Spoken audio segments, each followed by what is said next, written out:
कहीं विश्व भर में कहीं भी जो आदमी तड़ीपार हो, जो प्रदेश बदर कर दिया गया हो, वह व्यक्ति जिसके खिलाफ में खुद चार्जशीट लगा हो, अमित शाह दूसरों के ऊपर बात करता है तो उसको शोभा नहीं देती है। सर, अमित शाह ने चार्जशीट जारी किया है टीएमसी के खिलाफ।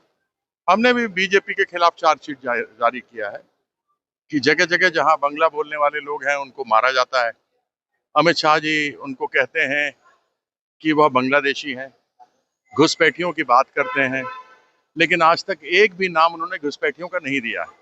60 लाख लोग वैसे लगा दिए, लॉजिस्टिकल डिस्क्रिपेंसी पर 1 करोड़ 20 लाख लोग लगा दिए गए। किसी राज्य में नहीं लगा, केवल बंगाल में लगाया गया है और आज तक एक नाम नहीं दिया। आप लोग को बिहार का ही इलेक्शन का बता देते हैं, जब घुसपैठिए। अभी आप कृति आजाद को सुन रहे थे। मोदी सरकार पर जबरदस्त हमला बोलते हुए कृति आजाद नजर आए।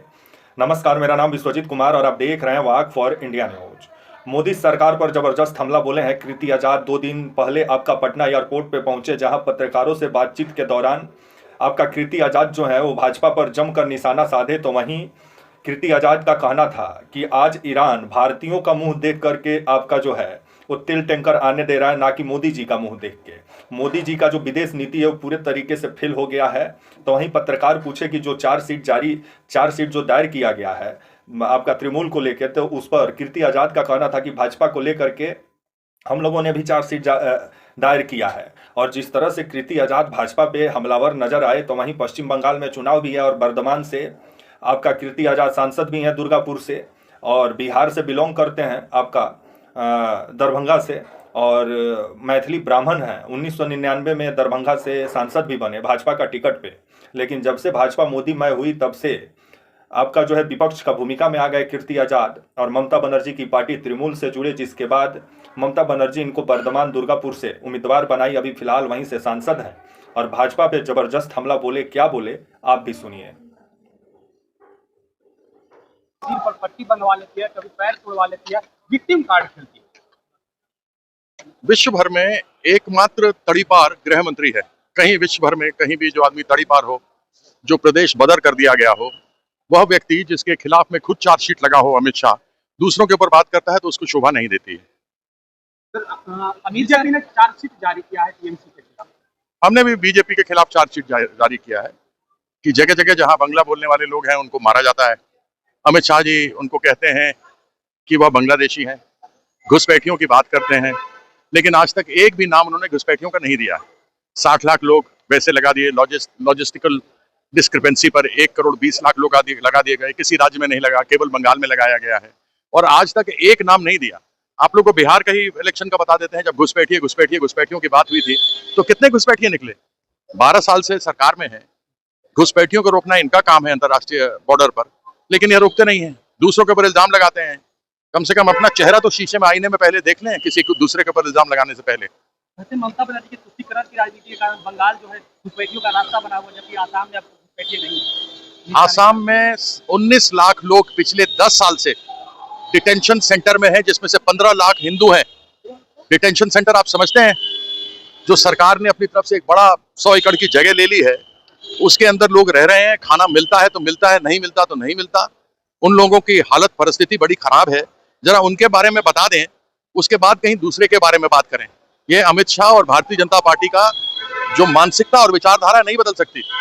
अंग्रेजों का समर्थन करते थे, देश के साथ गद्दारी करते थे, अंग्रेजों का था तोड़ो और राज करो, वही ये लोग कर रहे हैं। इसके अलावा और क्या करेंगे? तुष्टीकरण तो इन लोगों ने किया है पूरे देश में। भारतीय जनता पार्टी से बड़ा तुष्टीकरण करने वाला तो कोई और है ही नहीं। जब ये बंगाल जाते हैं तो वहां चैतन्य महाप्रभु के उसमें हरे राम करके श्री राम बोलते नहीं, क्योंकि वहां श्री कृष्ण वाली बात हो जाती है, जबकि पूरा सबको मालूम है हरे कृष्ण कृष्ण कृष्ण हरे हरे, हरे राम राम राम हरे हरे। तो राम राम तो करते नहीं है, वहां पर कृष्ण पर रुक जाते हैं। तो ये अपनी राजनीतिक रोटी सेकने के लिए भगवान राम को भी तिलांजलि दे सकते हैं। ये है Bharatiya Janata party. Sir, होमोर्स state को खोलने की बात प्रधानमंत्री नरेंद्र मोदी ने कहा है। नरेंद्र मोदी फेंकते हैं, होमोर्स को इनको पूछता नहीं। आज जितनी भी वहां से जहाज आ रहे हैं तेल लेकर या गैस लेकर, उन लोगों ने कभी भी प्रधानमंत्री का नाम नहीं लिया, न तो विदेश मंत्री का नाम लिया।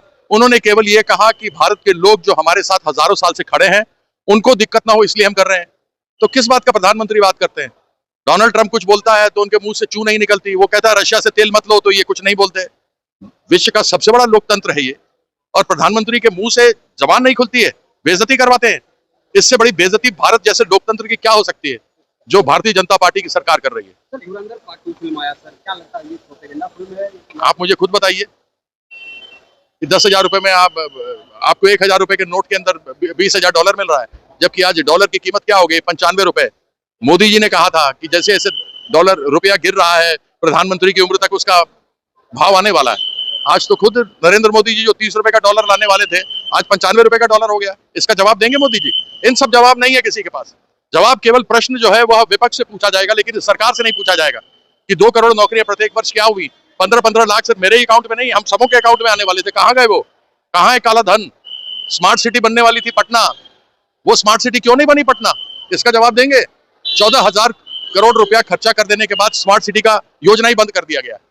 तो आप सोच सकते हैं कि यह सरकार केवल झूठ बोलती है, और झूठ बोलने के सिवा इसका और कोई दूसरा काम नहीं। सर नीतीश कुमार के बेटे निशांत कुमार को मुख्यमंत्री बनाए जाने की मांग कर रहे हैं कार्यकर्ता लोग। मुझे मालूम नहीं, वो जदयू वाले जाने और उनका काम जाने क्या है क्या नहीं है, लेकिन जिस प्रकार से झूठ बोल बोल कर बिहार में पिछले 20 साल से ये फेल्ड इंजन की सरकार है, डबल इंजन नहीं है, ये फेल्ड इंजन की सरकार है।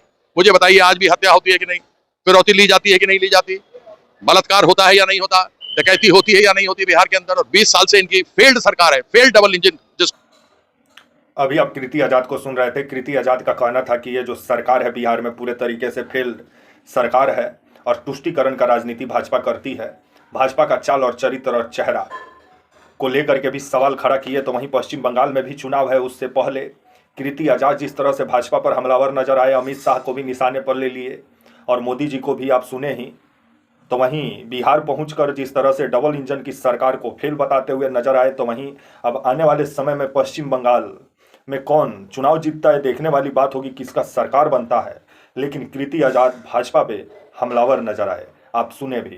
तब तक के लिए आप मुझे इजाजत दीजिए और आप हमारे channel walk for India news को प्लीज़ लाइक और सब्सक्राइब और शेयर करना ना भूलें। तब तक के लिए नमस्कार, जय हिंद, वंदे मातरम।